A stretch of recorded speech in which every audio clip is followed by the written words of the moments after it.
Hello students, we are dealing with the colligative properties of dilute solutions. सबसे पहले थोड़ा सा रिकॉल कर लेते हैं कॉलिगेटिव प्रॉपर्टीज है क्या। तो ये ऐसी प्रॉपर्टीज रहेगी डाइल्यूट सॉल्यूशंस की विच depend on number of solute particles. किस पे डिपेंड रहेगी? Number of solute particles. These properties do not depend on nature of solute particles. किस पे डिपेंड नहीं रहेगी? नेचर ऑफ solute particles और identity of solute particles. Therefore, the properties which depend on number of solute particles are known as colligative properties. The properties which do not depend on nature or identity of solute particles are known as colligative properties. अब colligative properties कितनी प्रकार की? चार। पहला relative lowering of vapor pressure और lowering of vapor pressure चलेगा। दूसरा elevation of boiling point. Third is depression in freezing point. And fourth is osmotic pressure. आज हम डिस्कस करेंगे depression in freezing point and osmotic pressure. सबसे पहले देखते हैं कि फ्रीजिंग पॉइंट एग्जैक्टली है क्या। फ्रीजिंग पॉइंट का डेफिनेशन हम यहां एक्सप्लेन करेंगे।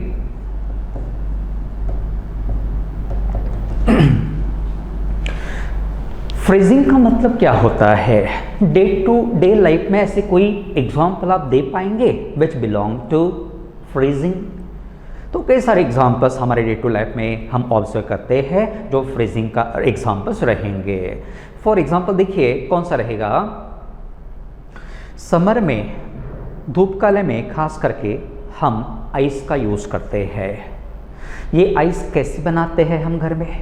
तो क्या करते हैं, आइस ट्रे में पानी भरते हैं, फ्रीजर में रखते हैं और बाद में कुछ समय के बाद में क्या होता है, water gets converted to ice. अब ये पानी का आइस में रूपांतर होना is an example of freezing. Candle का हम यूज करते हैं। कैंडल लाइट डिनर के लिए तो नहीं करते हैं, लेकिन जब भी लाइट जाती है उस समय जनरली हम कैंडल का यूज करते हैं। तो ये जो कैंडल है मेल्ट होने के बाद लिक्विड बनता और यही लिक्विड जो है बाद में सॉलिड में कन्वर्ट होता। तो this solidification of melted candle wax is an example of freezing. दो एग्जांपल हमने आपको दिए हैं। पहला एग्जांपल कौन सा बताया? Conversion of water into ice, क्या है? फ्रीजिंग का एग्जांपल। दूसरा solidification of melted candle wax, example of freezing. तो ये फ्रीजिंग एग्जैक्टली है क्या? तो ये ऐसा प्रोसेस रहेगा जिसमें सब्सटेंस का कौन सा स्टेट किस में कन्वर्ट होगा। दो एग्जांपल हमने आपको दिए हैं, उनसे क्लियरली पता चल गया होगा कि सब्सटेंस का कौन सा स्टेट कौन से स्टेट में कन्वर्ट होगा या what would be the phase change during the freezing. तो फ्रीजिंग होते समय substance changes from liquid to solid state. जिस प्रोसेस में लिक्विड सॉलिड में चेंज होगा that is said to be freezing. तो फ्रीजिंग का मतलब क्या होगा? The conversion of liquid to solid. तो फ्रीजिंग पॉइंट क्या रहेगा?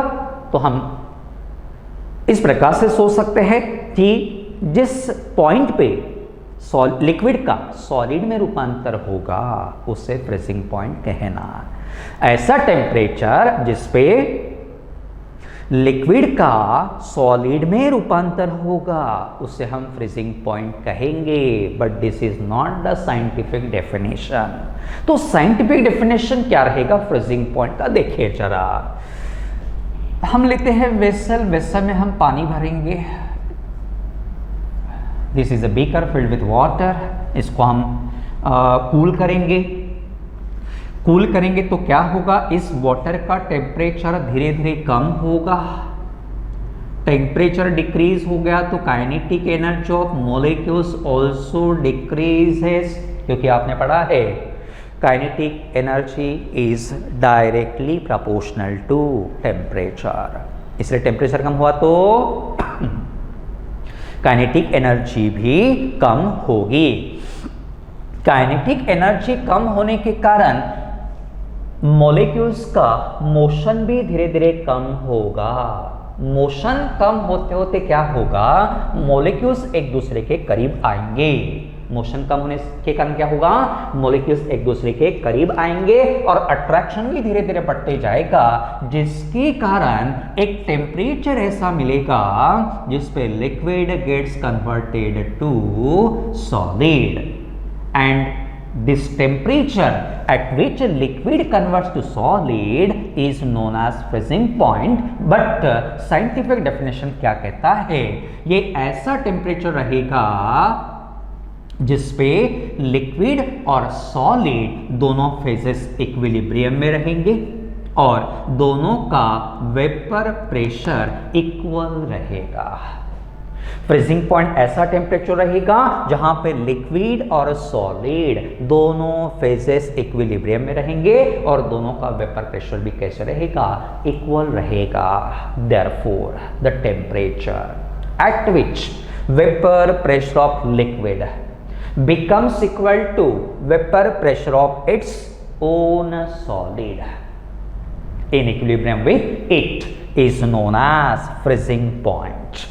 ये ऐसा टेम्परेचर रहेगा जिस पे लिक्विड और सॉलिड दोनों का वेपर प्रेशर सेम रहेगा।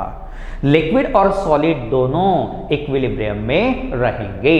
Once again repeating the definition, the temperature at which vapor pressure of liquid becomes equal to vapor pressure of its own solid in equilibrium with it is known as freezing point of liquid। Now see liquid का freezing point how to denote, TF naught, अच्छे से याद रखना है। TF naught stands for freezing point of a pure liquid or solvent। TF naught का meaning क्या होगा, freezing point of pure solvent। बाद में हम क्या करेंगे, इस वाटर में थोड़ा सा NaCl या थोड़ा सा शुगर ऐड करेंगे जो कि नॉन वोलाटाइल होता है। अब समझो हमने इसमें NaCl ऐड किया, थोड़ा सा NaCl ऐड किया, सॉल्यूशन बन गया, ठीक है। अब ये सॉल्यूशन का फ्रीजिंग पॉइंट कम होगा कि बढ़ेगा then water, how to decide, देखो जरा। अब क्या होगा, यहाँ पे NaCl जो है इस वाटर मॉलिक्यूल में डिस्पर्स होता है, जिसके कारण क्या होगा, इस सॉल्यूशन में सॉल्वेंट मॉलिक्यूल के बीच में जो डिस्टेंस रहेगा क्वाइट लॉन्ग रहेगा, ज्यादा रहेगा as compared to distance between the water molecules in pure water. देखिए क्या हो रहा है यहाँ पे, जैसे हमने वाटर में NaCl ऐड किया, सॉल्यूशन बन गया। आपको पता ही है NaCl के मॉलिक्यूल्स जो है वो वाटर में डिस्पर्स हो जाते हैं। अब NaCl के मॉलिक्यूल्स वाटर में डिस्पर्स होने के कारण क्या होगा, इस सॉल्यूशन में वाटर के मॉलिक्यूल्स एक दूसरे से दूर चले जाएंगे, क्योंकि बीच में कौन आ गया, सॉल्ट मॉलिक्यूल, NaCl मॉलिक्यूल, जिसके कारण वाटर मॉलिक्यूल में डिस्टेंस थोड़ा सा बढ़ गया।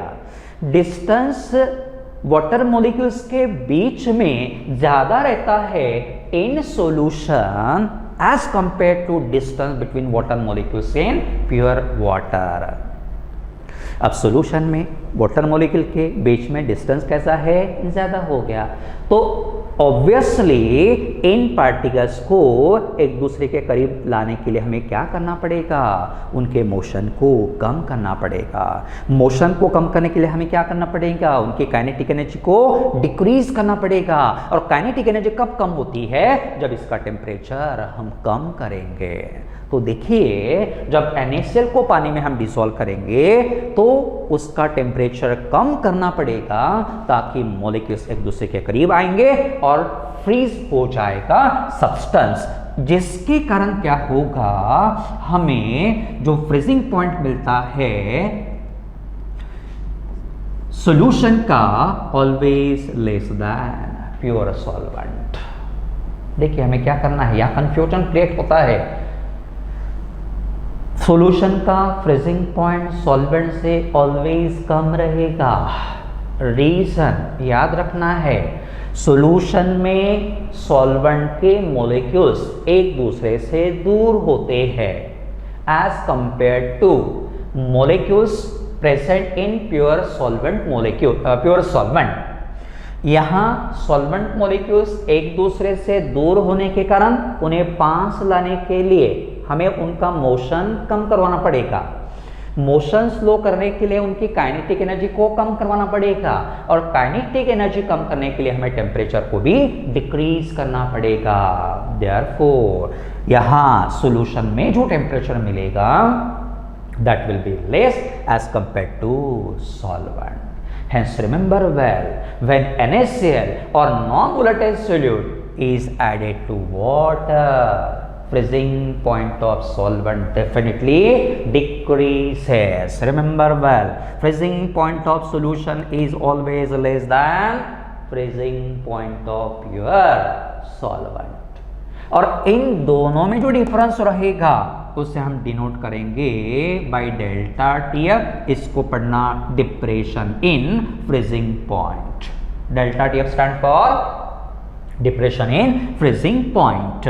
तो फॉर्मूला क्या रहेगा, टीएफ नॉट माइनस टीएफ। अच्छे से याद रखेंगे डेल्टा टीएफ का formula TF not minus TF. तो what is the definition of depression in freezing point? The decrease in freezing point of solvent, the decrease in freezing point of solvent when non-volatile solute is added to it. When non-volatile solute is added to it is known as depression in freezing point. Remember well, boiling point और freezing point दोनों में confusion होता, क्या बढ़ता क्या कम होता याद ही नहीं रहता, कितना भी हम याद करने की कोशिश करेंगे।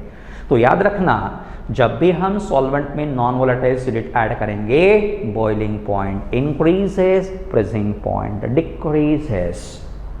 अच्छे से याद रखोगे लॉजिकली, एक याद रखना दूसरा बनाना।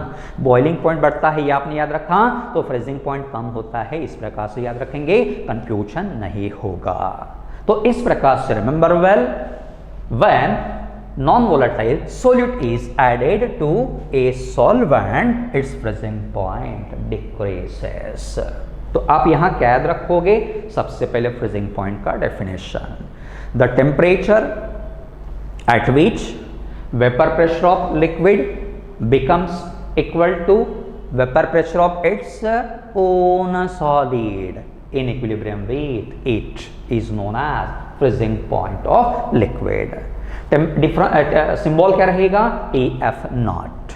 जब इस सॉल्वेंट में आप नॉन वोलेटाइल सॉल्यूट ऐड करोगे, freezing point decreases. Remember well, freezing point of solution is always less than freezing point of pure solvent. इन दोनों में जो डिफरेंस मिलेगा उसे कहना depression in freezing point. Depress मतलब डिक्रीज होना। क्या कम होगा, फ्रीजिंग पॉइंट। किसका कम होगा, सॉल्वेंट का। कब कम होगा, जब हम उसमें नॉन वोलेटाइल सॉल्यूट ऐड करेंगे।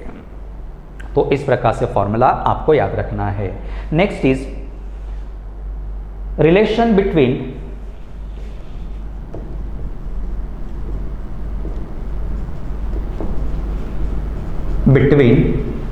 Lowering of vapour pressure and delta T F. अब देखिए इनके बीच में रिलेशन हम डिराइव करेंगे।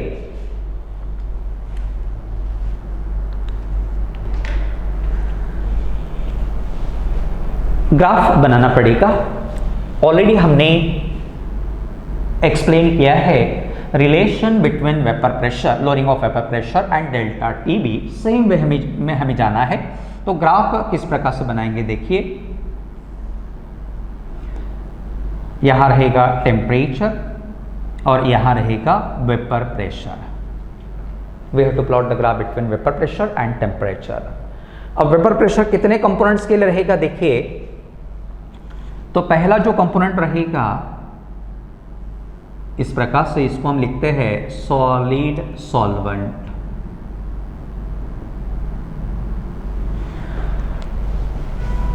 यहां जो आपको दिख रहा this is D, this is a, तो डी ए क्या रिप्रेजेंट करेगा? It represents variation of vapour pressure of solid solvent with a temperature. उसके बाद दूसरा हम लेते हैं, this is A F, A F represents variation of vapor pressure of liquid solvent with the temperature।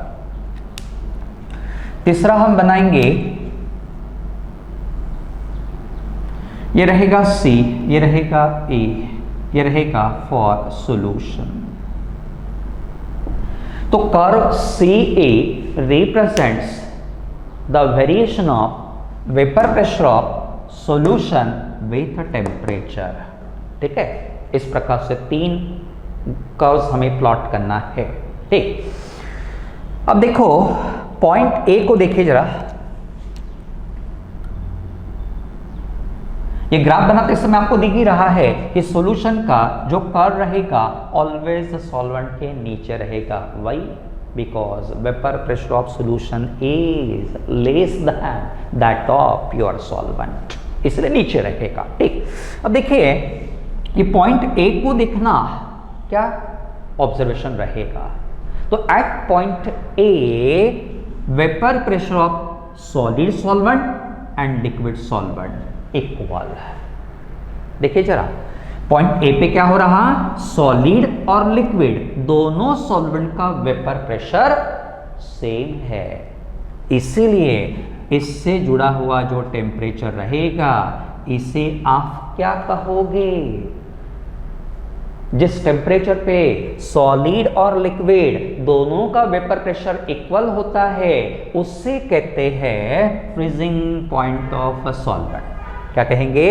Freezing point of solvent. उसके बाद दूसरा point सी देखना। अब सी पे क्या हो रहा, सॉलिड और सॉल्यूशन, सॉलिड सॉल्वेंट और सॉल्यूशन दोनों का फ्रीजिंग दोनों का वेपर प्रेशर बिल्कुल सेम है, इसलिए इससे जुड़ा हुआ टेम्परेचर क्या मिलेगा, तो TF that is the freezing point of solution. जिस टेम्परेचर पे सॉलिड सॉल्वेंट और सॉल्यूशन इन दोनों का वेपर प्रेशर सेम रहता उसे कहना फ्रीजिंग पॉइंट ऑफ सॉल्यूशन। बाद में यहां एक और पॉइंट ऑफ इंटरसेक्शन हम लेते हैं जिसको B कहेंगे। तो अब ये जो BC है किसके बारे में बताएगा, तो BC tells us about the BC gives us the value of TF naught minus TF। देखिए जरा BC जो है किसका वैल्यू देगा, TF not minus TF, hence BC equals to क्या रहेगा, डेल्टा TF। सही है, समझ में आ रहा? तो देखिए आगे बढ़ते हैं। उसके बाद ये जो पॉइंट है A that also gives the vapour pressure of pure solvent, और पॉइंट B जो रहेगा it represents the vapour pressure of solution. A पे क्या मिलेगा, vapour pressure of pure solvent, B पे किसका वैल्यू मिलेगा, vapour pressure of solution, and therefore AB equals to क्या होगा, P01 माइनस P1, मतलब delta P that means lowering of vapour pressure. बाद में एक्सपेरिमेंटली पता चला कि जैसे इन दोनों में डिफरेंस बढ़ेगा वैसे इन दोनों में भी डिफरेंस बढ़ता है। Experimentally, it was observed that as the difference between these two curves increases, difference between these two lines also increases, जिससे हमें conclusion मिलेगा कि BC is directly proportional to AB। अब BC क्या है, delta TF directly proportional to delta P। Therefore, remember well, depression in freezing point is directly proportional to lowering of vapor pressure। Board exam में अगर 2 mark के लिए पूछा गया तो आपको ये ग्राफ बनाना पड़ेगा, 1 मार्क के लिए ग्राफ रहेगा और 1 मार्क के लिए इस प्रकार से आपको लिखना पड़ेगा। तो this is about the relation between two.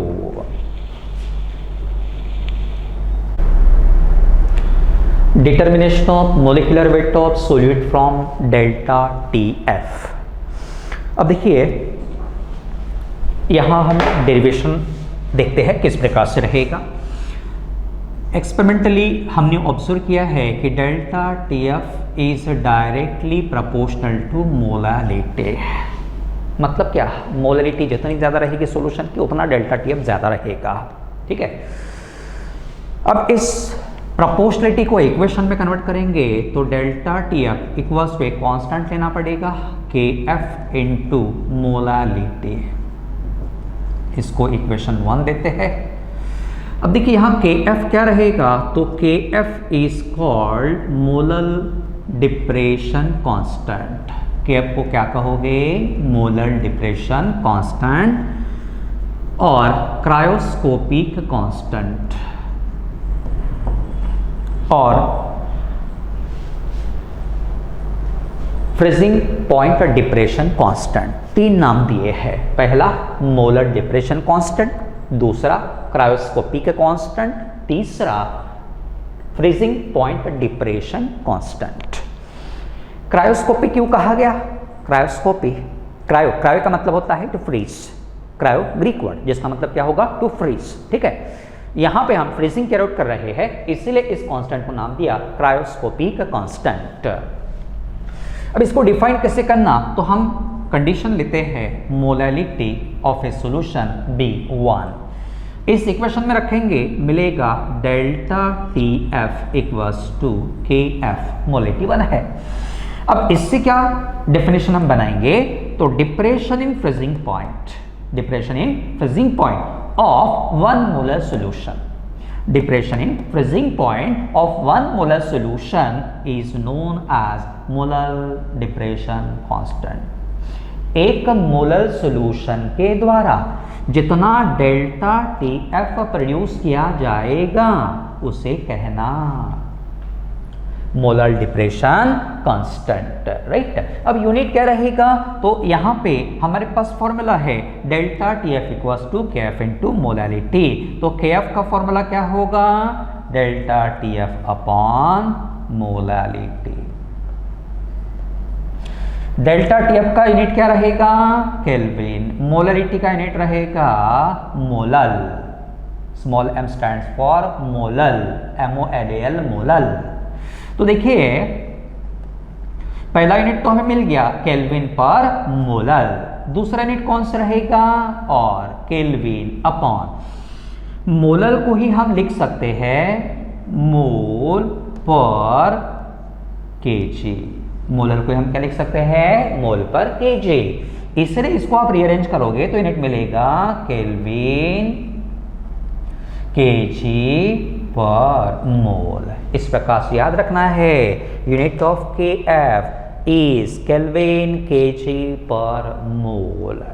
और ये जो KF होता है उसका value depends on nature of solvent. किस पे डिपेंड रहेगा, nature of solvent.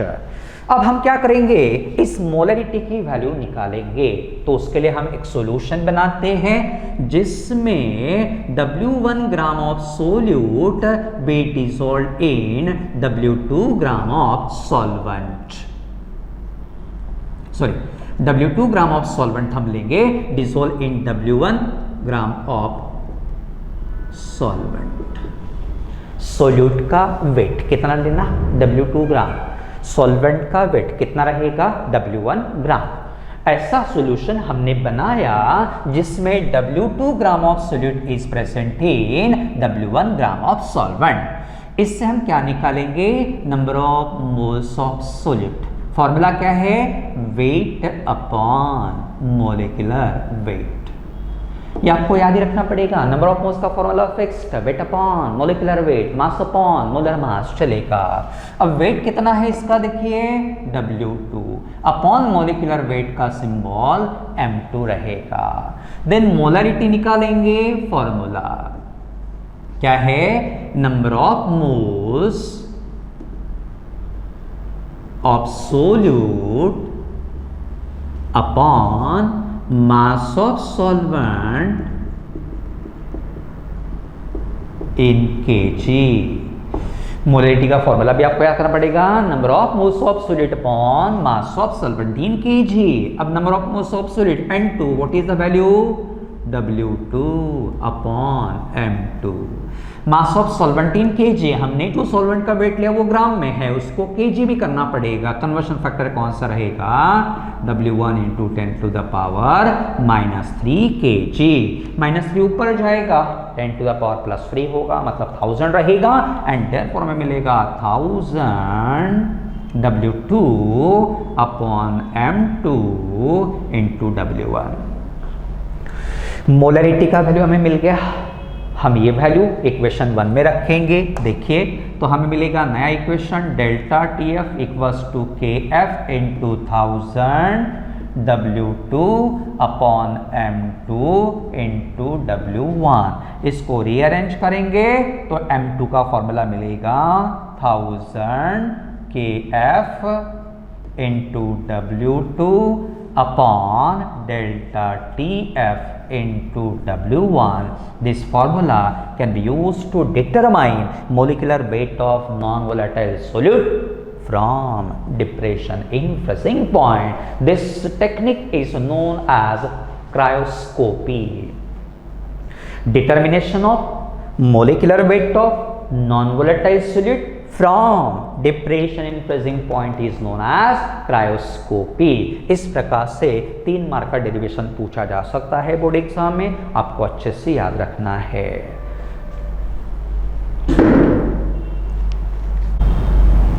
Now problem based on delta TF.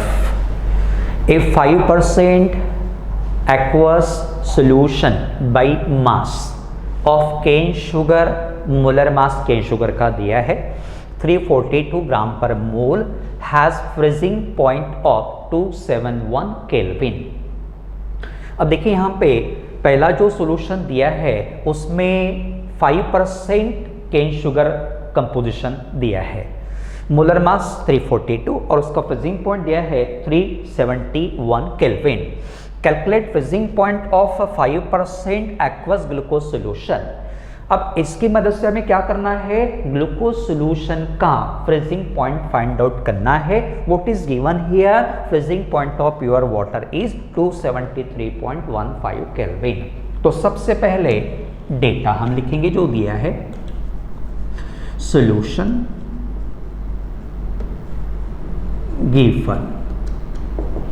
अब देखिए यहाँ 2 प्रकार के सॉल्यूशंस हमने यूज किए हैं, तो ऑब्वियसली 2 सॉलिड्स हम यहाँ पे यूज करेंगे। अब इन 2 सॉल्यूशंस को डिस्क्रिमिनेट करने के लिए हमें सिंबल्स भी प्रॉपर्ली यूज करने पड़ेंगे। अब देखो 5% एक्वस सॉल्यूशन बाय मास, इसका मतलब क्या होता है? इस सॉल्यूशन में केन शुगर का वेट कितना रहेगा? तो यहाँ देखिए बाय मास लिखा है, इसका मतलब क्या होगा? वेट ऑफ सॉल्यूशन फिक्स्ड रहेगा, कितना? 100 ग्राम। 5% दिया है ना, इसलिए याद रखना कि सॉल्यूशन का वेट फिक्स्ड रहेगा, कितना रहेगा? 100 ग्राम। फिर इस 100 ग्राम सॉल्यूशन में केन शुगर का वेट कितना रहेगा? 5 ग्राम। 5% दिया मतलब कितना रहेगा? 5 ग्राम ही रहेगा, अच्छे से याद रखना। इसलिए हम यहां लिखेंगे weight of cane sugar equals to 5 ग्राम। देन वेट ऑफ वाटर कितना रहेगा? वेट ऑफ वाटर कितना रहेगा? तो देखिए 100 ग्राम सॉल्यूशन में 5 ग्राम केन शुगर है, तो बचा हुआ क्या रहेगा? वाटर। मतलब कितना रहेगा? 100 + 5 और 100 - 5। कितना क्या करना पड़ेगा? 100 - 5, वाटर का वेट मिल गया। इस प्रकार से 95 ग्राम। उसके बाद डेल्टा TF हम निकालेंगे in case of cane sugar. Delta TF का formula TF0 - TF। TF naught कितना है? TF naught means pure water का freezing point 273.15 minus TF is given here 271, मतलब कितना बचेगा? 2.15 केल्विन। आगे बढ़ते हैं, ग्लूकोज सॉल्यूशन के लिए कौन सा डेटा दिया है? तो W of glucose equals to कितना रहेगा? Once again same composition is given here 5%, मतलब 100 ग्राम सॉल्यूशन में ग्लूकोज कितना रहेगा? 5 ग्राम, देयरफॉर 5 ग्राम हियर। तो wait of water in case of glucose solution कितना रहेगा? 95 ग्राम। अब हमें क्या फाइंड आउट करना है? ग्लूकोज सॉल्यूशन का फ्रीजिंग पॉइंट। इसके लिए हम पहले क्या डिटरमाइन करेंगे? तो depression of freezing point of glucose solution. Delta TF निकालना फॉर ग्लूकोज सॉल्यूशन। अब कैसे निकालेंगे? तो देखिए यहां हम फॉर्मूला लिखेंगे delta TF for cane sugar upon delta TF for glucose solution equals to, अब डेल्टा टीएफ का फॉर्मूला 1000 वाला यूज करना, 1000 into K F into W of cane sugar upon molecular weight of cane sugar into weight of water. हमारे पास formula है delta TF equals to 1000 into K F into W2 upon M2 into W1। यही formula हमें use करना पड़ेगा। फिर upon क्या रहेगा? फिर से ग्लूकोज के लिए 1000 into K F into weight of glucose upon molecular weight of glucose into weight of water in case of glucose solution। अब यहां देखिए दो डिफरेंट सॉल्यूशंस में हमने KF को डिस्क्रिमिनेट नहीं किया है। क्यों? यहां हमने ऐसा क्यों नहीं लिखा कि यहां KFCS KFG लिखा है क्या? नहीं, क्यों नहीं लिखा? Because solvent is same in both the cases. दोनों सॉल्यूशंस में सॉल्वेंट सेम होने के कारण यहां KF वेरी नहीं होगा। बाद में देखिए डेल्टा TFCS का वैल्यू कितना मिल गया? 2.15 upon delta TF glucose solution के लिए हमें निकालना है 1000 कट हो जाएगा, कैंसिल। उसके बाद KF cancel out. Weight of cane sugar कितना है? 5 ग्राम। वेट ऑफ ग्लूकोज कितना है? 5 ग्राम। दोनों का वैल्यू सेम है इसलिए कैंसिल आउट होगा। वेट ऑफ वाटर दोनों सॉल्यूशन में सेम है, ये भी कैंसिल आउट होगा। अब बचा क्या? Molecular weight of CS upon G। तो ये होगा molecular weight of glucose upon molecular weight of cane sugar. So 2.15 upon delta TFG equals to glucose का मोलिकुलर वेट कितना रहेगा? What is the formula of glucose? Glucose molecular formula A C6H12O6 और इससे हम molecular weight निकालेंगे, आपको मिलेगा 180 ग्राम पर मोल। कैलकुलेट करके देख लीजिएगा। So here molecular weight 180 upon 342। तो इससे हमें डेल्टा TFG का वैल्यू मिलेगा। क्या करना पड़ेगा? 2.15 इंटू 342 अपॉन 180। लॉग टेबल से आपको सॉल्व करना पड़ेगा। तो you will get the value 4.085। Log table से सॉल्व करेंगे आप इसको, you will get the value 4.085। अब हमें क्या निकालना है? तो freezing point of glucose solution, इसलिए delta TFG equals to formula TF not minus TFG। अब इसका वैल्यू कितना है? 4.085। इसका वैल्यू कितना है? 273.15। तो TFG हमें आसानी से मिल जाएगा। सो TFG इक्वल्स टू 273.15 माइनस 4.085 क्या मिलेगा बताइए तो जरा। हाँ कितना मिलेगा 268 पॉइंट, हाँ कैलकुलेट कीजिए कितना मिलेगा देखिए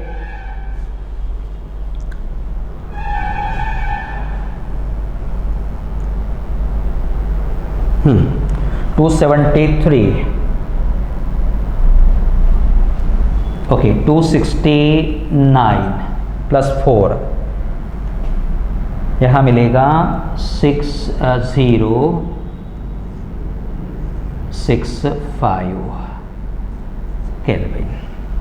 आंसर जो मिलेगा आपको 269.065 केल्विन। इस प्रकार से आपको सॉल्व करना पड़ेगा। न्यूमेरिकल 3 मार्क के लिए या 4 मार्क के लिए पूछा जा सकता है बोर्ड एग्जाम में।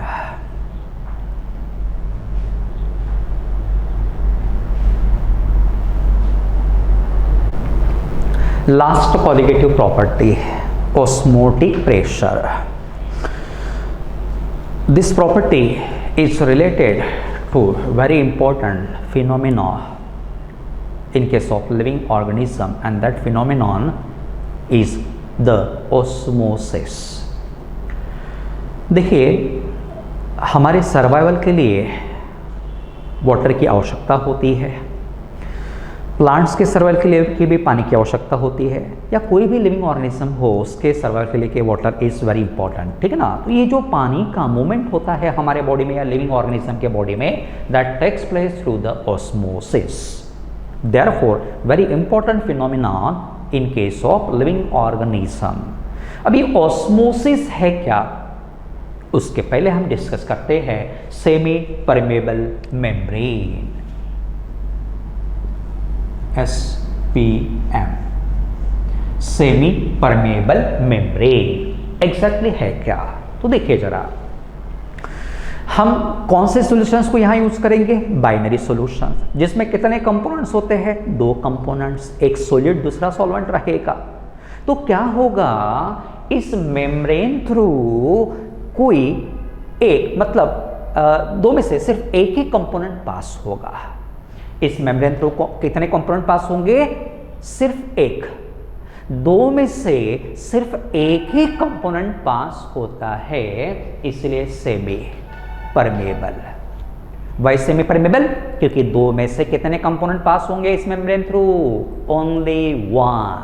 अब ये कौन सा कंपोनेंट पास होगा, only solvent, not the solid molecules.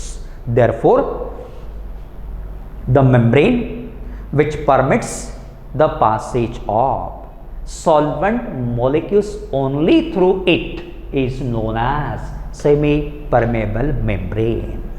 The membrane through which only solvent molecules can pass and not the solid molecules is known as semi-permeable membrane। हम कौन सा सॉल्यूशन कंसिडर कर रहे हैं, बाइनरी, जिसमें कितने कंपोनेंट्स रहेंगे, 2 में से कितने कंपोनेंट इस मेम्ब्रेन थ्रू पास होंगे, only 1, and that is the solvent. Therefore the membrane through which only solvent molecules can pass and not the solid molecules is known as semi-permeable membrane। अब question है कि why only solvent molecules can pass।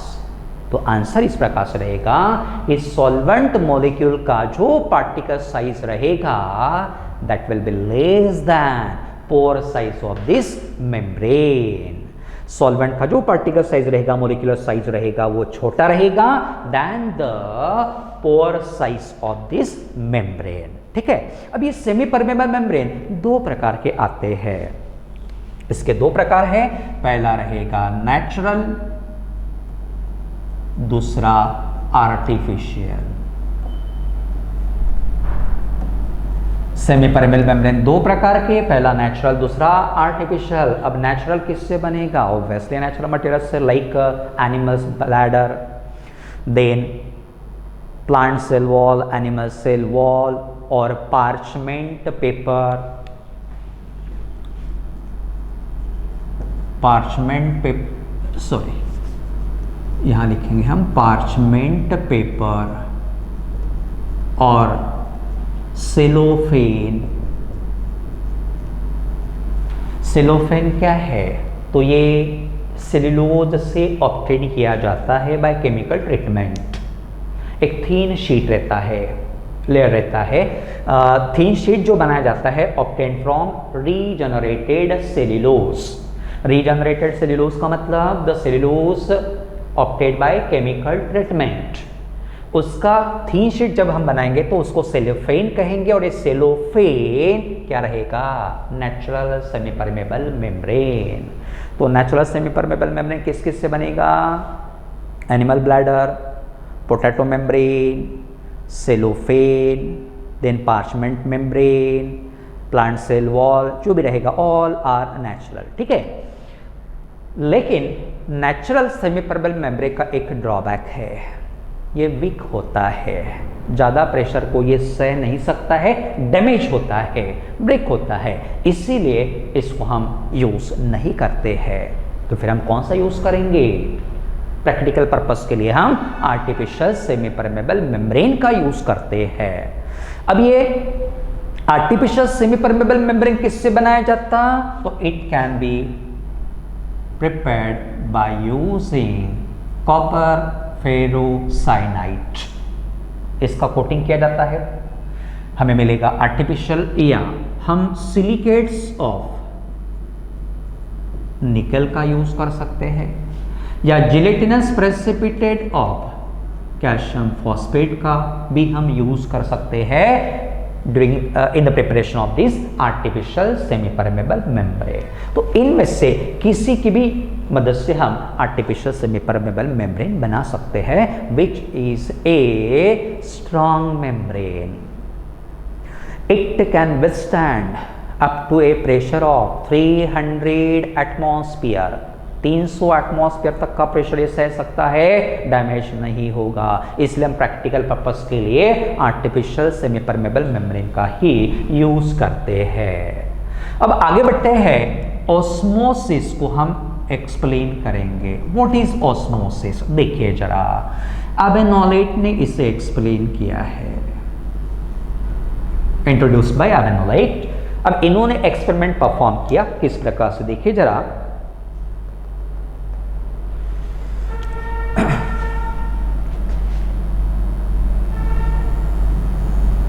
Vessel लिया गया इस प्रकार से, इस vessel में पानी भरा गया पूरा,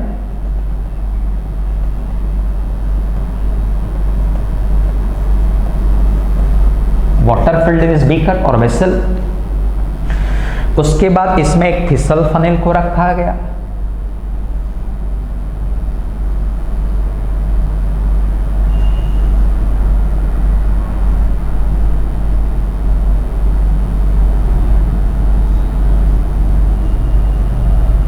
दिस इज द इन्वर्टेड फिसल फनेल, जिसमें यहां पे लगाया गया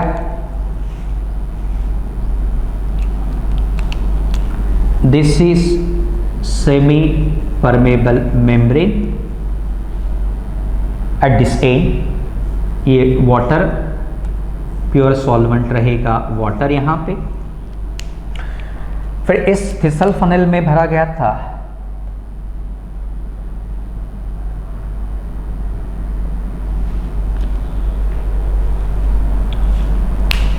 ये शुगर सॉल्यूशन।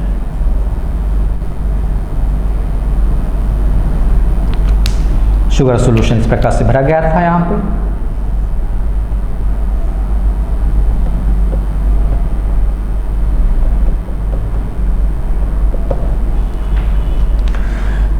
बाद में इस शुगर सॉल्यूशन को, जैसे इन्वर्टेड फिसल फनेल को यहां रखा गया, इसका इनिशियल लेवल मार्क किया गया, लेट इट बी M1, ये M1 मार्क किया गया। फिर कुछ समय के बाद देखा तो पता चला कि इस ट्यूब में इस सॉल्यूशन का लेवल धीरे धीरे बढ़ रहा है, और कुछ समय के बाद यह भी पता चला कि इसका लेवल कांस्टेंट हो गया है। देखिए अब फिर सोचा गया कि लेवल क्यों बढ़ा होगा, इस ट्यूब में इसका लेवल या थिसल फनेल में लेवल क्यों बढ़ा होगा। तो फिर इसका आंसर मिला कि यहां से इस वेसल से कुछ वाटर मॉलिक्यूल्स ट्रांसफर हुए, जिसके कारण लेवल धीरे धीरे बढ़ते गया। फिर कुछ समय के बाद स्टॉप क्यों हो गया, तो देखिए फिर सोचा गया, तो आंसर दिया गया इस प्रकार से कि जैसे जैसे यहाँ वाटर का कॉलम फॉर्म हो रहा, सॉल्यूशन का कॉलम फॉर्म हो रहा, इस सॉल्यूशन के कॉलम के द्वारा इस सॉल्यूशन पे प्रेशर एक्सर्ट होते जा रहा, इस कॉलम के द्वारा इस सॉल्यूशन पे प्रेशर एक्सर्ट किया जा रहा था। That pressure is known as hydrostatic pressure. उसको क्या नाम दिया गया, हाइड्रोस्टैटिक प्रेशर नाम दिया गया।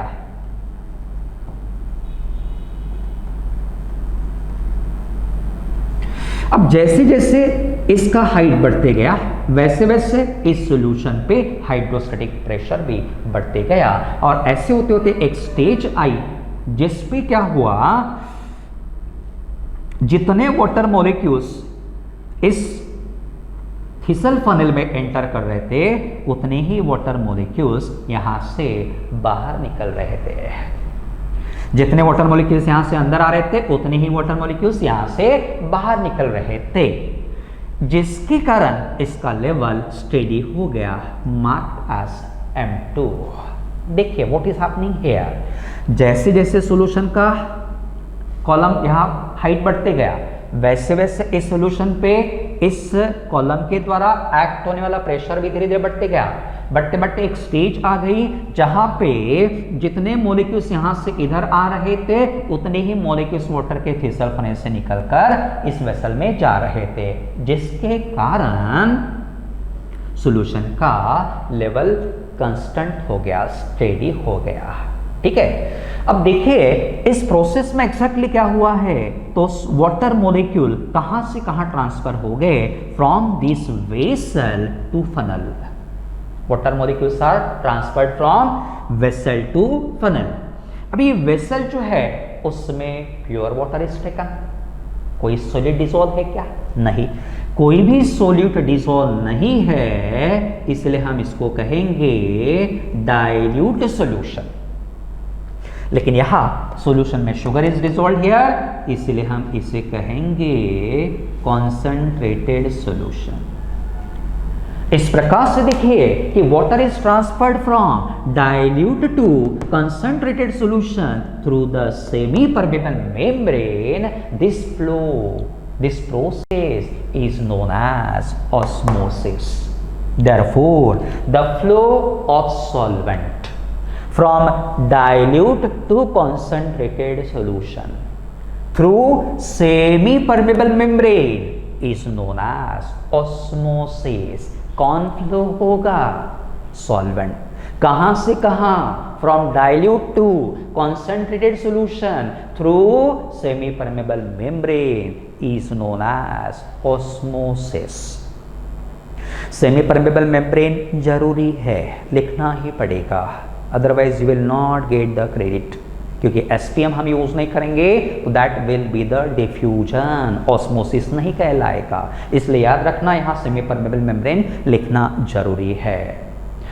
डेफिनेशन दूसरा कौन सा रहेगा, देखिए जरा, the flow of solvent from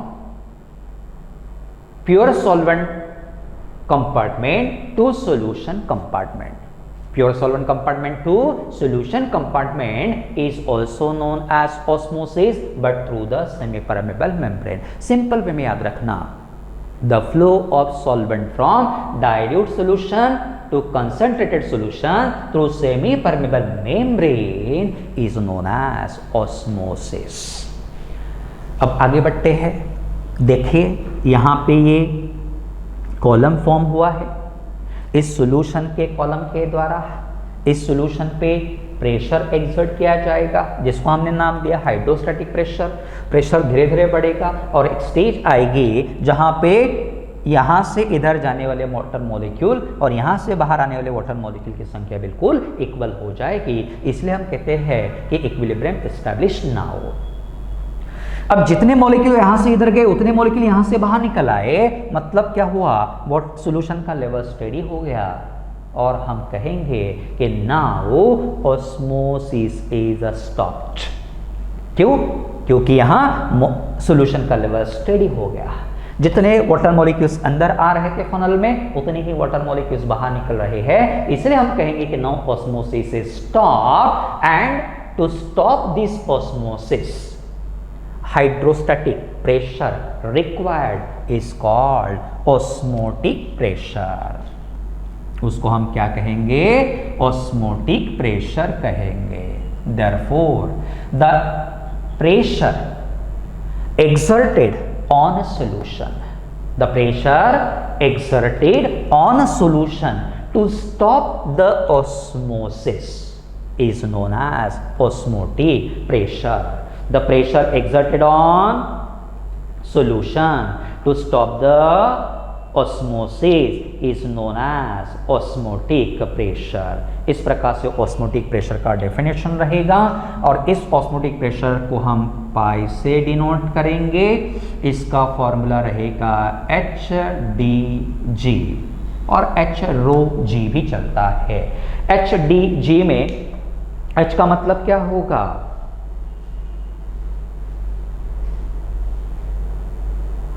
What does H mean? और बेटर वे रो हियर, यहां हम रो कंसिडर करेंगे, चलेगा। डी भी आप लिख सकते हैं, इट्स ओके। तो ये पाई क्या हो गया? ऑस्मोटिक प्रेशर हो गया। एच क्या रहेगा? Height of the column of the solution, ये रहेगा H. Rho density of sugar solution, rho क्या रहेगा? Density of sugar solution. And G acceleration due to gravity. इस प्रकार से तीनों का वैल्यू आप रखोगे, you will get the value of osmotic pressure. तो ये हो गया ऑस्मोसिस फिनोमेनॉन। इस प्रकार से आपको याद रखना पड़ेगा। उसके बाद ऑस्मोटिक प्रेशर से रिलेटेड हम तीन टर्म्स पढ़ेंगे, आइसोटोनिक, हाइपरटोनिक एंड हाइपोटोनिक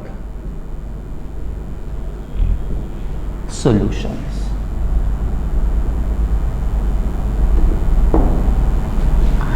अब देखिए यहां पे आइसोटोनिक का मतलब क्या होगा? दो सॉल्यूशंस हम लेंगे A एंड B, ऐसे दो सॉल्यूशंस हमने लिए हैं। समझो osmotic pressure of A is pi A, that of B is pi B, दोनों इक्वल है, तो ऐसे केस में हम कहेंगे आइसोटोनिक सॉल्यूशंस। आइसो मतलब सेम, ठीक है। तो आइसोटोनिक का मतलब क्या होगा? दोनों सॉल्यूशन का osmotic pressure same. The solutions having same osmotic pressures are known as isotonic solutions. क्या सेम रहेगा यहाँ? Osmotic pressure. उसके बाद हम लेंगे pi A is less than pi B। समझो हमने कंडीशन लिया pi A is less than pi B, तो जिसका ऑस्मोटिक प्रेशर कम है that is called hypotonic solution.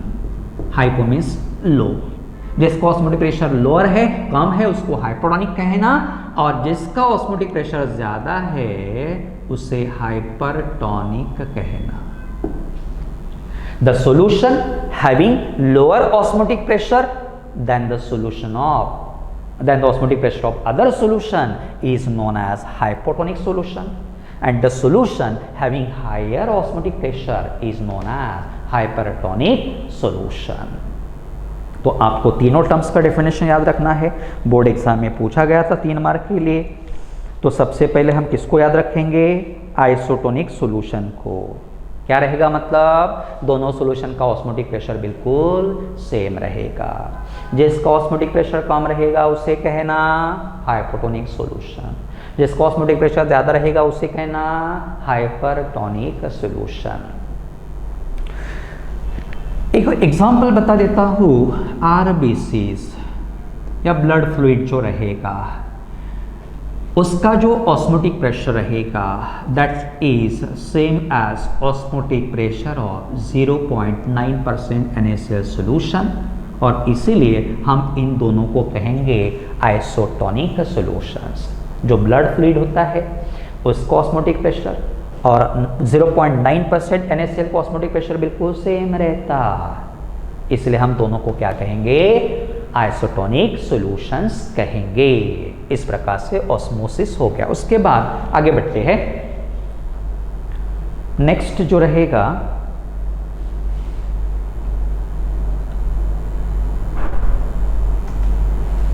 Osmotic pressure and concentration of the solution हम लेंगे। अब ऑस्मोटिक प्रेशर और कंसंट्रेशन, इन दोनों में क्या रिलेशन है? तो हमारे पास एक फॉर्मूला है PV इक्वल्स टू nRT। आपको अगर याद आ रहा होगा, this is the ideal gas equation. इसको हम थोड़ा सा मॉडिफाई करेंगे, पाई V इक्वल्स टू लिखेंगे N2RT। इस प्रकार से मॉडिफाई किया। This is applicable for the solution state. इसको फिर रीअरेंज करेंगे, pi equals to N2 upon VRT। इस प्रकार से रहेगा।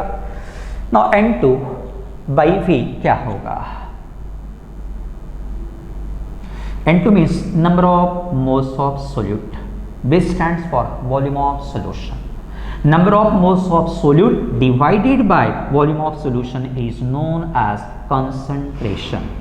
इसलिए पाई का फॉर्मूला हमें मिलेगा CRT। तो यहां जो फॉर्मूला मिल गया pi equals to CRT, this C stands for concentration in terms of molarity.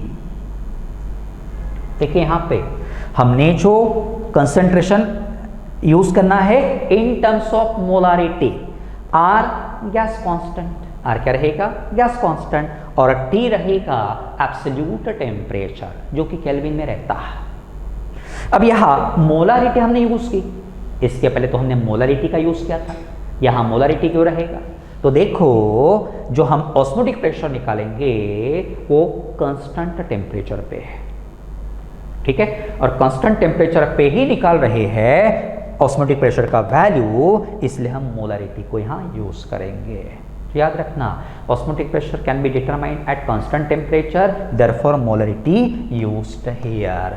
इस प्रकार से हो गया about the concentration and osmotic pressure relation.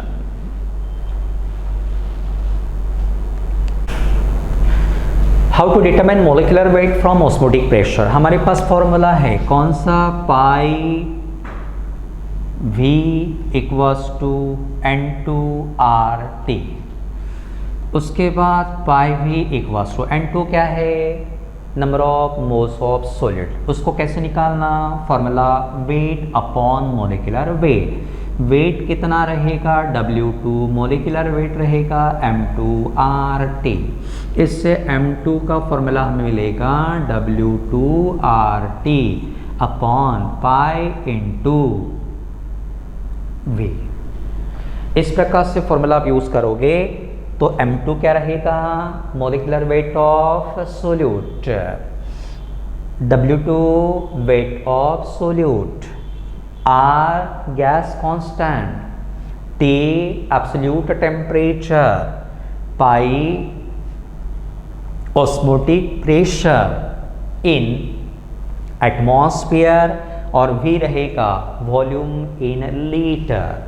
अब यहाँ आपको थोड़ा याद रखना पड़ेगा, ऑस्मोटिक प्रेशर और वॉल्यूम दोनों के प्रॉपर यूनिट्स होना जरूरी है। पाई अगर एटमॉस्फेयर में है तो volume should be in litre, ठीक है।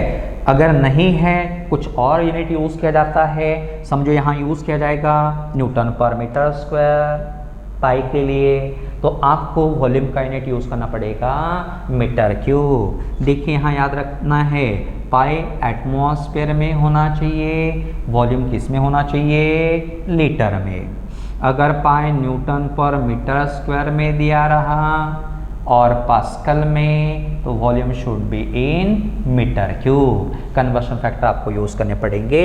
इस प्रकार से by using this formula you can determine the molecular weight of non volatile solute. अब देखिए हमारे पास 4 कॉलिगेटिव प्रॉपर्टीज है। चारों का हम मोलिकुलर वेट सॉलिड का डिटरमाइन करने के लिए यूज़ कर सकते हैं, लेकिन चार में से प्रेफरेबली कौन सा यूज़ करना? तो याद रखो, ऑस्मोटिक प्रेशर को हम प्रेफरेबली यूज़ करते हैं to determine the molecular weight of solute. क्या कारण है? तो देखिए, ये जो ऑस्मोटिक प्रेशर है उसका वैल्यू खूब ज़्यादा मिलता है even for a dilute solution. Dilute solution के लिए भी ऑस्मोटिक प्रेशर का वैल्यू खूब ज़्यादा मिलने के कारण, और इसका वैल्यू हम एक्यूरेटली मेजर कर सकते हैं, ऑस्मोटिक प्रेशर का वैल्यू हम एक्यूरेटली मेजर कर सकते हैं, जिसके कारण हम ऑस्मोटिक प्रेशर यूज़ करेंगे to determine the molecular weight of biomolecules like carbohydrate, proteins और पॉलीमर्स, और ऑफ एक्सपेंसिव सब्सटेंसेस या ऐसे सब्सटेंसेस जो काफ़ी कम प्रपोर्शन में बनाए जाते हैं, प्रिपेयर किए जाते हैं। तो इन सभी सब्सटेंसेस का कौन कौन से biomolecules like carbohydrate, proteins, polymers वगैरह जो रहेंगे, इनका मोलिकुलर वेट निकालने के लिए, या जो कंपाउंड हम काफ़ी कम प्रपोर्शन में बनाते हैं उनका मोलिकुलर वेट निकालने के लिए, और एक्सपेंसिव सब्सटेंसेस जो होते हैं उनका भी मोलिकुलर वेट निकालने के लिए हम ऑस्मोटिक प्रेशर का यूज़ करते हैं। ये फॉर्मूला हम यूज़ करेंगे, आपको याद रखना है। उसके बाद हम लेंगे रिवर्स ऑस्मोसिस।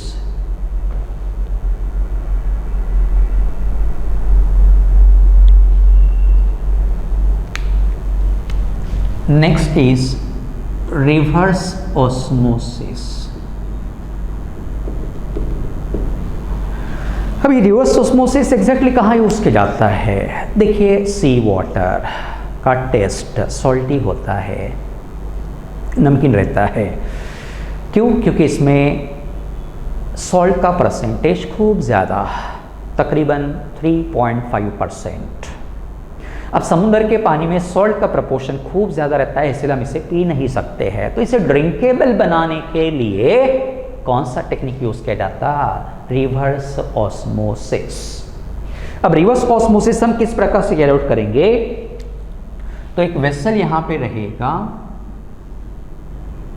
इस वेसल में यहाँ पे लगा रहेगा सेमी परमेबल मेम्ब्रेन, SPM। इसमें इस कंपार्टमेंट में रहेगा सॉल्ट वाटर,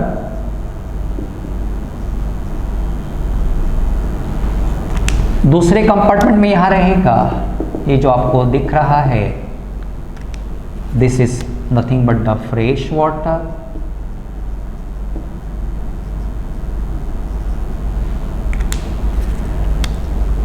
यहां से एक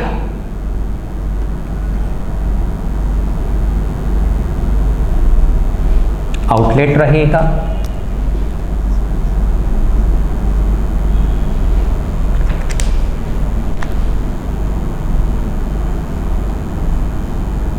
यहां पे इसको हम पिस्टन कहेंगे, जिस पे हम प्रेशर अप्लाई करेंगे। तो देखिए, अब हमें करना क्या है? ये जो सॉल्ट वाटर है या सॉल्ट सॉल्यूशन है, उसका ऑस्मोटिक प्रेशर है समझो पाई। ऑस्मोटिक प्रेशर कितना है? पाई। और इस पाई से भी ज़्यादा प्रेशर हमें एक्सटर्नली अप्लाई करना पड़ेगा ऑन दिस पिस्टन। इस सॉल्यूशन का जो भी ऑस्मोटिक प्रेशर रहेगा उससे ज़्यादा प्रेशर हम इस पिस्टन पे अप्लाई करेंगे। तो know what will happen here? solvent molecules will flow, water molecule will flow from this compartment to this compartment। मतलब अब क्या हुआ? ये सॉल्ट वाटर जो है इसको हम कंसंट्रेटेड सॉल्यूशन कहेंगे, ठीक है, और ये क्या रहेगा? डाइल्यूट सॉल्यूशन रहेगा। यहां वाटर का फ्लो कैसे हो रहा? Concentrated to dilute. लेकिन ऑस्मोसिस में फ्लो कैसे होता है? Dilute to concentrated. तो यहां जो वाटर फ्लो हो रहा है that is reverse osmosis, hence called reverse osmosis. जो सॉल्वेंट का फ्लो हो रहा जस्ट अपोजिट टू ऑस्मोसिस, इसलिए नाम दिया reverse osmosis. Therefore the flow of solvent from concentrated to dilute solution, the flow of solvent from concentrated to dilute solution through semi permeable membrane when a pressure greater than osmotic pressure of a solution is applied on the solution. When a pressure greater than osmotic pressure of this solution is applied on a solution is known as reverse osmosis.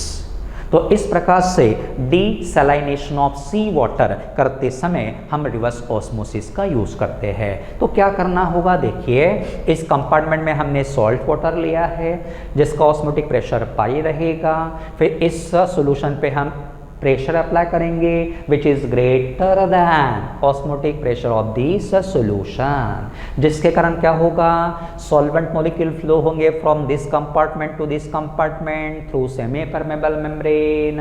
Now here solvent molecules are flowing from concentrated to dilute solution through semi permeable membrane when a pressure greater than osmotic pressure of a solution is applied on the solution. This flow of solvent molecules is known as reverse osmosis.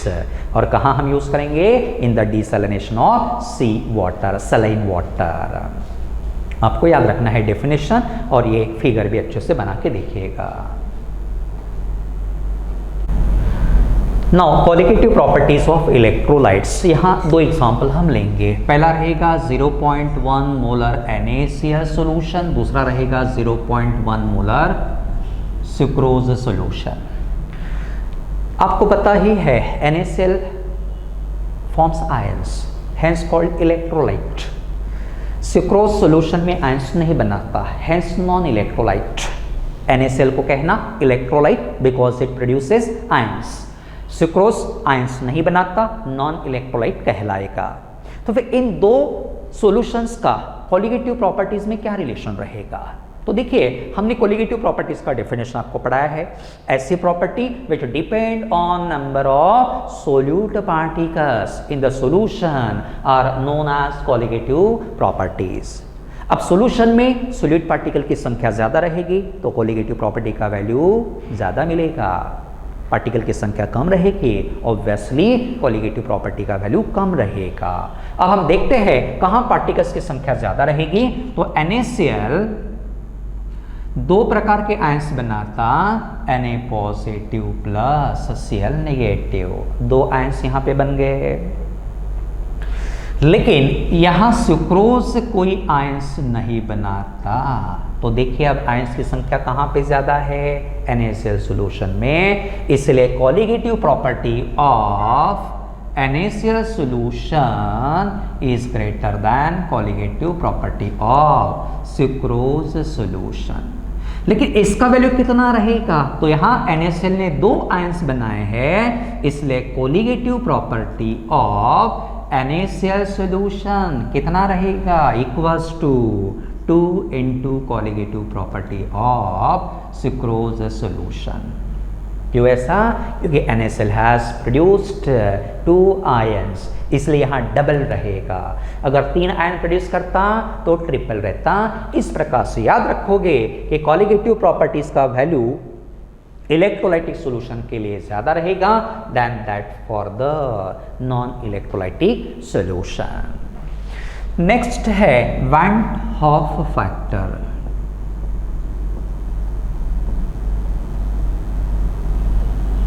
Denoted by I, इसका formula है observed colligative property upon normal colligative property.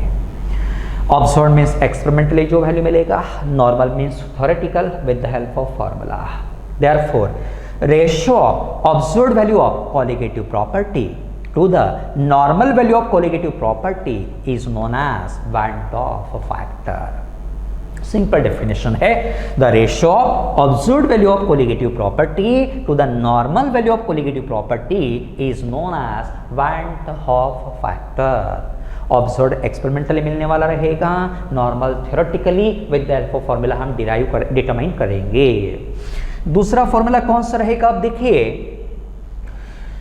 Colligative property और molar mass इनके बीच में relation कौन सा है, यहां मैं लिखता हूं, देखिए जरा।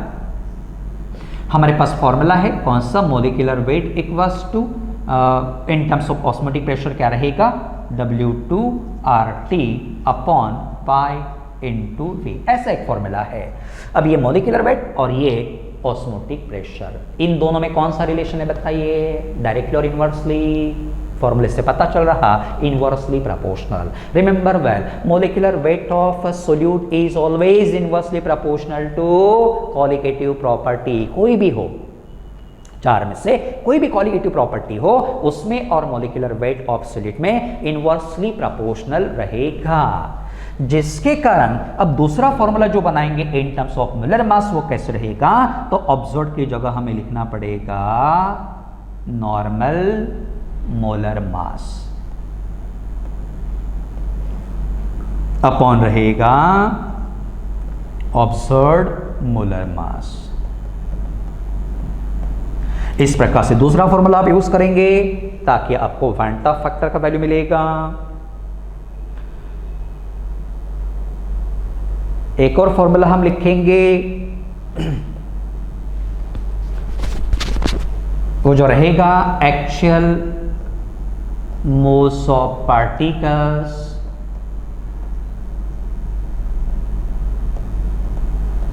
After dissociation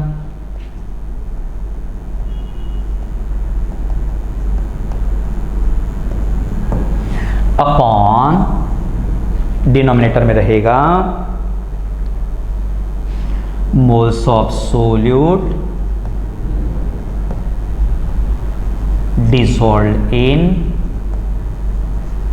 solution, moles of solute dissolved in solution. तो इनमें से आप कोई भी फॉर्मूला यूज कर सकते हैं to determine the value of van ट हॉफ फैक्टर। तो जनरली हम इन दो फॉर्मूले को ज्यादातर यूज करते हैं, और ये वैन ट हॉफ फैक्टर के कारण क्या होता है, देखिए जो रिलेशन रहेगा कोलिगेटिव प्रॉपर्टीज का,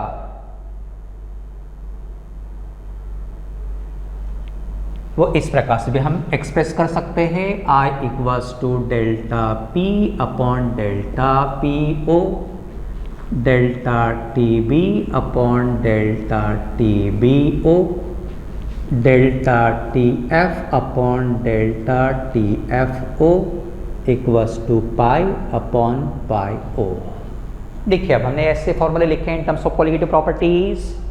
इसका मतलब क्या होगा,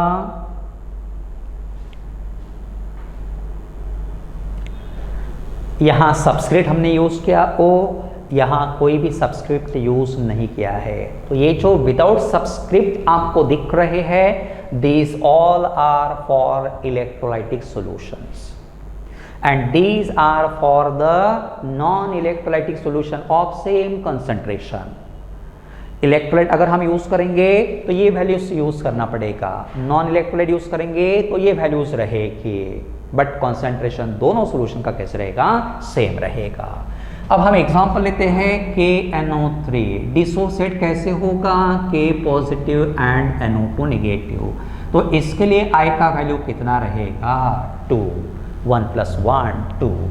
CaCl2 लेंगे, ये डिसोसिएट होता Ca2 positive and Cl negative, तो I का वैल्यू 2 प्लस ये 2 + 1 3। सिक्रोज सॉल्यूशन लेंगे, नो आयंस, ये कोई आयंस नहीं बनाता, इसलिए I का वैल्यू कितना रहेगा, 1। तो इस प्रकार से अगर नॉन इलेक्ट्रोलाइट यूज करेंगे तो I इक्वल्स टू 1 रहेगा, और इलेक्ट्रोलाइट यूज करेंगे, this is for non electrolyte, और अगर हम इलेक्ट्रोलाइट यूज करते हैं तो I should be greater than 1। Generally जहां डिसोसिएशन होता है, इन केस ऑफ डिसोसिएशन और I लेस देन 1 कहाँ रहेगा, electrolyte, but in case of association. Association मतलब जुड़ना, जहां मॉलिक्यूल्स जुड़ेंगे वहां I का वैल्यू लेस देन 1 रहेगा। डिसोसिएशन मतलब ब्रेक होना, जहां मॉलिक्यूल्स ब्रेक होंगे वहां I का वैल्यू ग्रेटर देन 1 रहेगा। इस प्रकार से आपको I की वैल्यूज याद रखनी है।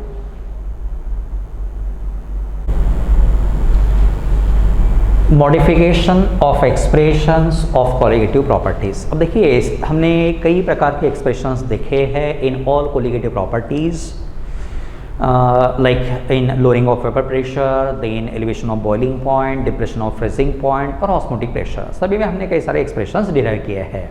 लेकिन वो जो एक्सप्रेशंस डिराइव किए हैं regarding non electrolytic solutions, non electrolytic solution, लेकिन अगर हम इलेक्ट्रोलाइटिक सॉल्यूशंस यूज करते हैं तो अब फॉर्मूला किस प्रकार से हम यूज करेंगे देखिए जरा। तो यहां हम लिखेंगे इन केस ऑफ इलेक्ट्रोलाइट्स। जैसे हमने पहला फॉर्मूला यूज किया था, कौन सा, delta P equals to P01 into X2, ऐसा फॉर्मूला है हमारे पास।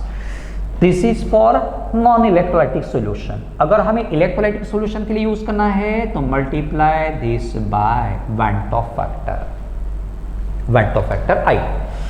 एक और फॉर्मूला हमारे पास है डेल्टा P या P, ऐसा हम लिखें P01 minus P1 upon P01 equals to W2 upon M2 into M1 upon W2। W1। This is in case of non electrolytic solution. तो इलेक्ट्रोलाइटिक में क्या होगा, multiply this by I।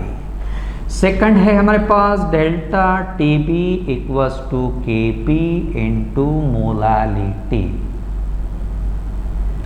Multiply करेंगे I से तो हमें इलेक्ट्रोलाइटिक में मिलेगा। Next formula delta TB equals to 1000 into Kb into W2 upon M2 into रहेगा W1।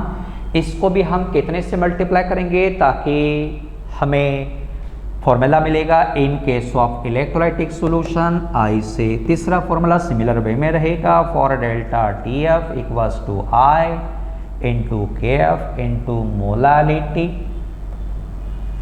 और डेल्टा TF इक्वल्स टू रहेगा I into 1000 into KF into W2 upon M2 into W1। और लास्ट फॉर्मूला ऑस्मोटिक प्रेशर के लिए कौन सा रहेगा, number 4 हमारे पास फॉर्मूला है pi equals to CRT। This is in case of non electrolyte, तो इलेक्ट्रोलाइट के लिए I से मल्टीप्लाई करना, pi equals to W2RT upon M2 into V। एक और फॉर्मूला हमारे पास है मल्टीप्लाई दिस बाय I। इस प्रकार से देखिए इलेक्ट्रोलाइटिक सॉल्यूशंस में कोलिगेटिव प्रॉपर्टी का वैल्यू निकालते समय you have to multiply this formula bye I which is the went Hoff factor. ठीक है, इस प्रकार से मॉडिफिकेशंस आपको याद रखना है। उसके बाद रिलेशन हम डिराइव करेंगे van't Hoff factor and degree of dissociation. Next relation है van't Hoff factor and degree of dissociation। इन दोनों में रिलेशन डिराइव करेंगे। किस प्रकार से देखिए, समझो हमने लिया 1 मोल ऑफ AXBY, ये इलेक्ट्रोलाइट है, डिसॉल्व किया। लेट अल्फा बीटा, जो अल्फा रहेगा, this is degree of dissociation. तो अब देखिए यहां AXBY किस प्रकार से डिसोसिएट होगा, तो XAY positive plus YBX negative. देखिए जरा डिसोसिएशन किस प्रकार से रहेगा, x moles of A y positive बनेगा plus y moles of B x negative बनेगा। थोड़ा सा डिफिकल्ट है, लेकिन डिसोसिएशन लिखते समय लॉजिक याद रखना कि जो टोटल पॉजिटिव चार्ज रहेगा that should be equal to total negative charge. किसी भी इलेक्ट्रोलाइट का डिसोसिएशन लिखते समय आपको याद रखना पड़ेगा total positive charge should be equal to total negative charge. देखिए पॉजिटिव चार्ज कितना हुआ x y plus, negative charge x y minus, दोनों बैलेंस्ड हो गए। ठीक है, उसके बाद हम लिखेंगे इनिशियली। इनिशियली मतलब जब हम इसको पानी में डिसॉल्व करेंगे तो उस समय इसका कितना मोल हमने डिसॉल्व किया 1। अब ये जो आयंस है इसका डिसोसिएशन होने के बाद ही बनेंगे। ठीक है, ये आयंस कब बनेंगे जब ये डिसोसिएट होगा। अब हमने इसका कितना अमाउंट ऐड किया 1 मोल। 1 मोल जैसे कि वैसे यहां दिख रहा, मतलब इसका कुछ भी ब्रेक नहीं हुआ, मतलब ये आयंस नहीं बनेंगे, इसलिए इनका वैल्यू कितना रहेगा 0। देखिए जरा हमने कितना मोल डिसॉल्व किया 1। ये आयंस कब बनेंगे जब ये डिसोसिएट होगा। अब यहां हमने 1 मोल पूरा का पूरा लिखा, मतलब इसका कुछ भी डिसोसिएट नहीं हुआ, मतलब ये आयंस नहीं बने, इसलिए इनका नंबर कितना लिया 0। आफ्टर डिसोसिएशन अब इसका कितना होगा तो 1 माइनस हम कितना लिखेंगे, कितना ब्रेक हुआ अल्फा, इसलिए क्या रहेगा 1 माइनस अल्फा। पहले कितना लिया था 1, उसमें से ब्रेक कितना हुआ अल्फा, तो बचा कितना 1 माइनस अल्फा। फिर इसका कितना बनेगा तो ये x दिख रहा है इसलिए x, और इसका कितना ब्रेक हुआ अल्फा, इसलिए इसका अल्फा ही बनेगा। इसके लिए y रहेगा, अल्फा इसका ब्रेक हुआ इसलिए इसका अल्फा ही बनेगा। थोड़ा ध्यान देना, इनिशियली कितना मोल ऐड किया 1 में से कितना डिसोसिएट हुआ अल्फा, तो अनडिसोसिएटेड कितना बचेगा 1 माइनस अल्फा। इनका कितना बनेगा तो ये x मोल, यहाँ स्टोइशियोमेट्रिक कोएफिशिएंट दिख रहा है इसलिए x लिखा, जिसका इतना इसका जितना डिसोसिएट होगा उतना ही इसका बनेगा। इसका कितना डिसोसिएट हुआ अल्फा, इसलिए इसका कितना बनेगा अल्फा, इसका भी बनेगा अल्फा। उसके बाद टोटल मोल्स हम निकालेंगे आफ्टर डिसोसिएशन, तो क्या रहेगा टोटल मोल्स, इसका कितना बचा है 1 माइनस अल्फा, इसका कितना है x alpha plus y alpha, तो यहाँ 1 माइनस अल्फा कॉमन निकलेगा तो x plus y minus 1 plus alpha common निकालेंगे तो x प्लस y माइनस 1 रहेगा। इसको हम लिखेंगे 1 plus alpha x plus y equals to n लिखेंगे। अब यहाँ x plus y equals to n हमने लिखा, मतलब क्या होता है number of moles formed after dissociation. देखिए डिसोसिएशन होने के बाद कितना मोल्स बनेगा एक्समोसिस का, इसका बनेगा y, x plus y equals to n रहेगा। उसके बाद I का फॉर्मूला, I का फॉर्मूला क्या कहता है नंबर ऑफ पार्टिकल्स और moles after dissociation upon number of moles dissolved before dissociation. ठीक है, अब देखिए बेटा number of moles after dissociation कितना मिला 1 plus alpha into n minus 1, और number of moles dissolved before dissociation कितना है 1, तो इसलिए हमें मिलेगा 1 I equals to 1 plus alpha into n minus 1। इसको रीअरेंज करेंगे तो alpha into n minus 1 equals to क्या मिलेगा I minus 1, hence alpha equals to I minus 1 upon n minus 1। तो ये रिलेशन रहेगा between van't Hoff factor and alpha. तो देखो जरा अल्फा का फॉर्मूला याद रखोगे I minus 1 upon n minus 1, तो ये डेरिवेशन रहेगा। एक बार रिपीट करता हूँ, यहाँ कंफ्यूज होने के चांसेस रहते हैं। हमने इलेक्ट्रोलाइट कौन सा लिया, AXBY, कितना मोल डिसॉल्व किया, 1 मोल। डिग्री ऑफ डिसोसिएशन कितना रहेगा, अल्फा। इस प्रकार से स्प्लिट अप हुआ। इनिशियली इसका 1 लिया तो इनका कुछ भी नहीं बनेगा, मतलब 0 रहेगा।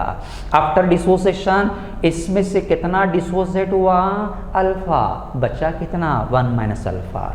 इसका जितना डिसोसिएट होगा उसका ही उतना ही इसका बनेगा, इसका भी बनेगा, इसलिए x अल्फा y अल्फा, क्योंकि इसका कितना डिसोसिएट हुआ, अल्फा।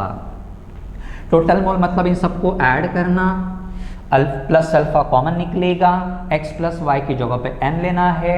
n मतलब number of moles formed after the dissociation, x plus y। Then I का formula number of moles after dissociation upon number of moles dissolve before dissociation. इसका value इतना रहेगा, before dissociation 1 रहेगा। Rearrange करोगे आपको alpha का formula मिलेगा। याद रखना है, कई बार कॉम्पिटिटिव एग्जाम्स में क्वेश्चन पूछे गए हैं based on this formula. Alpha equals to I minus 1 upon n minus 1। What is n? अच्छे से याद रखना, number of moles form after the dissociation, number of moles formed after the dissociation denoted by n, derivation रहेगा।